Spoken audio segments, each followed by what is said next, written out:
Hi, Luceman. It's Robert Patrick. Robert!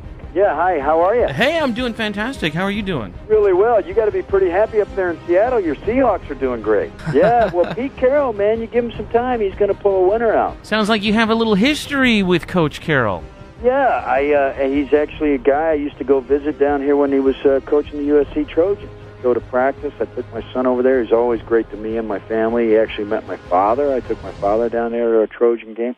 You know, here in Los Angeles, we don't have a pro team like you do up there in Seattle. The closest thing we have is the USC Trojans, and there's probably some pro teams they could beat. So what about the Raiders? Are you not a Raiders fan? I am not a Raiders fan. No, I'm my professional team is my first team that I ever rooted for, which is the Atlanta Falcons. And they just happen to be undefeated this year. Well, you're from Georgia. I was born in Atlanta. Now, do you mainly make your home in L.A. now? Yeah, we have our house in Los Angeles. We've been living here. I've been here almost, I don't know, since 1984, how many years that is. Yeah. And right now I also have a residence down in Hawaii where I'm shooting the new TV show Last Resort. I actually watched it last night. I ran through the first 3 episodes last night before I talked to you. Oh, thank you. Kind of get a gist of what it was all about. And pretty cool show. Now, what exactly is going on here with this submarine? Because your character to me, Master Chief Prosser, seems to be the only guy who's really wanting to follow the regulations. Exactly right. You picked up on the theme. And what's going on is Master Chief Joe Prosser, easygoing chief of boat. He's the highest-ranking enlisted man on the boat, and things are moving along. We pick up a group of Navy SEALs.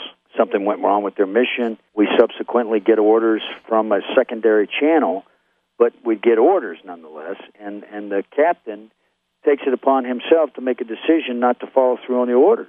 And he says, I'm not going to fire. When he does that, the United States government fires on us because we've gone rogue with this sub, and we avoid that, and we end up taking over this island and sending a threat back to the United States saying we're now a sovereign nation, and we've taken over this island, and we've got 14 nuclear warheads.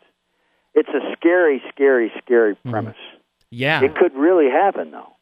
That's what makes it scary. If you have a breakdown of protocol where captains aren't listening to their orders, and they're pulling a maneuver like this, I mean, this is a scary nightmare situation. And the first officer also goes along with him, which is another scary situation. Yeah, and you know what's funny, when we shot this and when this show first got out, the press was all like, well, Robert Patrick's the bad guy, and I'm like, I don't know why you think I'm the bad guy. I'm the one that says we should do what we're told to do. You know, that's our responsibility. That's the oath we took in the Navy. So that's the big conflict that's going on right now is the captain is an old friend of mine. He's disobeyed an order, and he's got to resolve where he's going and what he's up to. The XO's been dragged into it, and so has the lieutenant. And they all have animosity towards me, and I'm the one that's the standard bearer for the protocol and the well-being of the men. Not thinking of in terms as the character that you play, but as yourself, as you look at this, who do you think is in the right here? I think that I'm in the right. Yeah. I believe in America, and I believe that if you're going to use your military, you use them, and you don't half-ass it. I believe that you really follow through, and you give them orders, and you ask them to carry something out, and you give them everything they need to do that. But you better be damn sure of what you're doing. That's my belief. I think this is the greatest country on earth, and I think that we have a responsibility to try to help people, and we need to protect our interests and our way of life at all costs. Robert, I could not agree with you more. It's exactly how I feel. Yeah, I mean, freedom didn't come free. No. A lot of people gave up a lot to allow us to live in this great country, and it really is a great country. And these are some of the themes that we talk about in the show. I think it's so timely. I think there's so many things that you can get out of this show. I really do think it's important television. I personally feel that way. I just got done watching you on True Blood, Werewolf. Yeah. Cool. Are you coming back? Yeah, I hope so. I appreciate you watching that. It's fun to be able to go be a werewolf, after being a chief of boat. Yeah. And, following the military life to be a werewolf. It's been fun.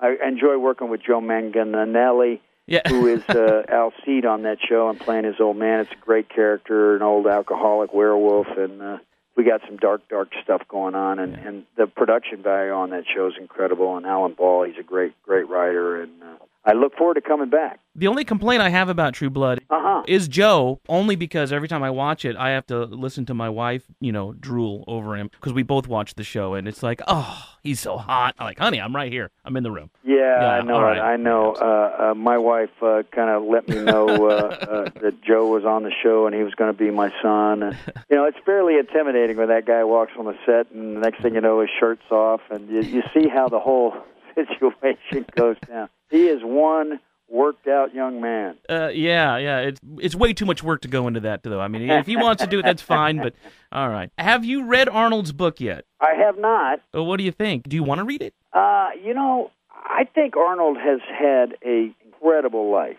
I admire the heck out of the man. He's a goal setter and a goal accomplisher. He's gone out and done stuff. I admire his ambition. I admire his success.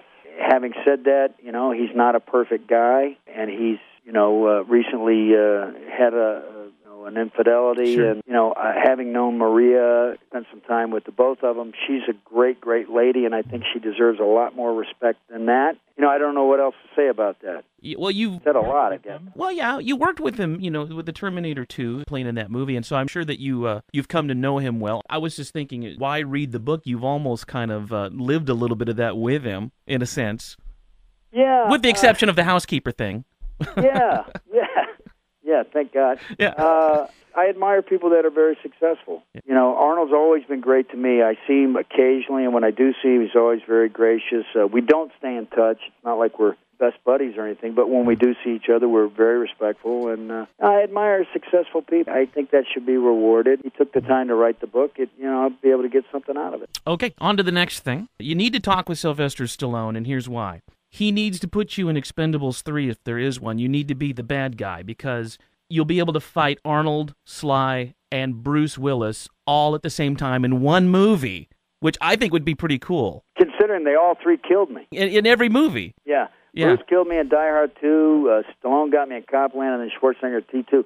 It would be great for me to get my revenge. Maybe it could be, maybe I come in for Expendables 3 and I kill all of them and it's over. That would be a great idea. The franchise is over. You got to pitch it to them. That would be awesome. They're great guys, all of them. I would look forward to working with them. And who knows if they do an Expendables 3. I don't know if those guys could handle me though. They're all old and I'm still in my prime. They're decrepit a little bit. They're just getting up they there. got their walking cane. No.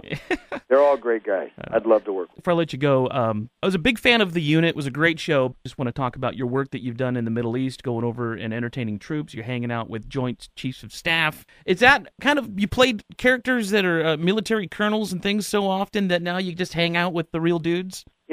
Entertainment is such a good form of escape for the men and women of the armed forces, and I can tell you, going over there and visiting them and working with the USO and getting to see them and realizing what a distraction entertainment is for them, and then the fact that they enjoy watching shows about the military. Yes, I think the fact that I did the unit for several years, they have a real appreciation for it because it's something that they're familiar with, and I enjoy hanging out with them. Admiral Mullen, turns out he's from North Hollywood, California. He was born and raised, and his father was in the entertainment industry and was actually a PR guy for film studios. So he has a real appreciation. He had these spring troop tours, and I flew on Air Force 2 with him over to Baghdad and Afghanistan, and it was quite an experience. Well, thank you for doing that for the troops. It's a really cool thing to give your time. It's the least I can do. Believe you me, I get more out of it than they do. Robert, it's been an absolute pleasure to talk with you on the show. Big fan of your work. Keep it up. Thank you. I'll keep watching Last Resort because I'm finding a very, very intriguing show. There's a lot of layers to it, and I really appreciate you watching it. Thanks to everybody. Thursday nights, ABC. Check it out. It's on at 8 o'clock. Robert, thanks a lot. Thank you, sir.